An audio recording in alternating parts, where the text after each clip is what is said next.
Siberia کے عین قلب میں ایک ایسی جگہ ہے جہاں ہوا صرف کاٹتی نہیں بلکہ آپ کے پھیپھڑوں کے اندر ہی سانس کو جما دیتی ہے۔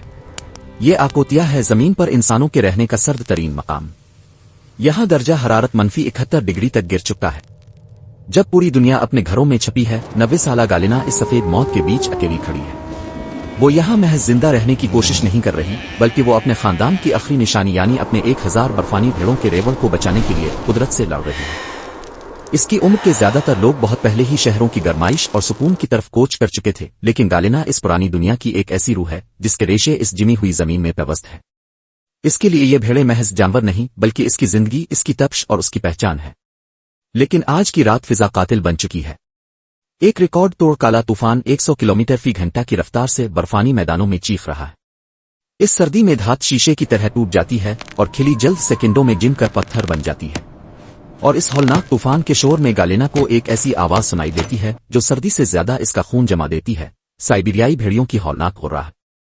سفید موت پہنچی ہے۔ بھیڑیوں کے ایک بڑے غول نے ریوڑ کی بو سونگھ لی ہے۔ اس شدید ڈانسز میں بھیڑیے کا شکار ہونا ہی واحد خطرہ نہیں بلکہ بھیڑوں کا خوفزدہ ہونا سب سے بڑا خطرہ ہے۔ اگر بھیڑیں اس اندھے طوفان میں بکھر گئیں تو وہ سورج نکلنے سے پہلے ہی جمی ہوئی لاشوں میں بدل جائیں گی۔ گالینا کے پاس کوئی دوسرا راستہ نہیں۔ وہ اپنا سامان سنبھالتی ہے، اپنے چمڑے کے جوتوں کو کستی ہے اور -71 ڈگری کے اس کالے اندھیرے میں قدم رکھتی ہے جہاں صرف ایک ٹمٹماتی مشل اور اس کے سینے میں موجود ہمت کی آگ روشن ہے۔ لیکن یہاں کہانی ایک ایسا رخ لیتی ہے جس کا اپنے سوچا بھی نہ ہوگا۔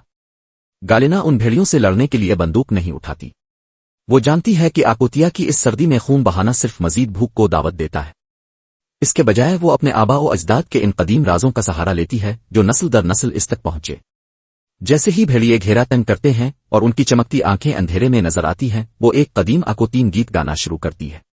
یہ ایک مدھم اور گہری آواز ہے جو طوفان کے شور کو چیرتی ہوئی محسوس ہوتی ہے۔ وہ بھگتی نہیں بلکہ رہنمائی کرتی ہے۔ بھیڑیوں کے سامنے وہ اپنے خوفزدہ ریوڑ کو اس خفیہ گھاٹی کی طرف لے جاتی ہے جو اس نے 70 سال پہلے دریافت کی تھی، ایک ایسی جگہ جہاں اونچی چٹانیں قاتل ہواؤں کا راستہ روک لیتی ہے۔ وہ اس تنگ راستے کے دہانے پر ایک اکیلی ضعیف مگر چٹان جیسی مضبوط عورت بن کر کھڑی ہو جاتی ہے اور اپنی مشل کو بلند کرتی ہے۔ بھیڑیے رک جاتے ہیں۔ وہ اس عورت کے روب اور اس کی طاقت کو پہچان لیتے ہیں جس نے ان کی دنیا میں 9 دہائیاں گزاری ہیں۔ وہ خاموشی سے پیچھے ہٹ کر اندھیرے میں غائب ہو جاتے ہیں۔ جب سائبیریا کا سورج بلاخر افق سے نکلتا ہے تو چاروں طرف ایک پراسرار خاموشی چھائی ہوتی ہے۔ طوفان گزر چکا ہے اور اپنے پیچھے ہیرے جیسی چمکتی برف چھوڑ گیا ہے۔ بھیڑیں محفوظ ہیں اور گھاٹی کی پناہ میں سکون سے کھڑی ہیں۔ اپنے چھوٹے سے گھر میں واپس آ کر گالینا کے کانپتے ہاتھ چائے کا ایک گرم کپ بھرتے ہیں۔ لوگ اکثر اس سے پوچھتے ہیں کہ وہ اس عمر میں یہ ناممکن زندگی کیوں گزار رہی ہے۔ وہ کھڑکی سے باہر دیکھتی ہے، اس کی برف سے جمی پلکوں کے پیچھے ایک پرسکون مسکراہٹ ابھرتی ہے اور وہ بس اتنا کہتی ہے، یہ سردی میری دوست ہے، یہ مجھے احساس دلاتی ہے کہ میں اب بھی زندہ ہوں۔ یہی آکوتیا کی اصل روح ہے، جہاں عمر صرف ایک ہنسا ہے اور انسانی عزم وہ واحد چیز ہے جو سفید موت کو شکست دینے کی طاقت رکھتی ہے۔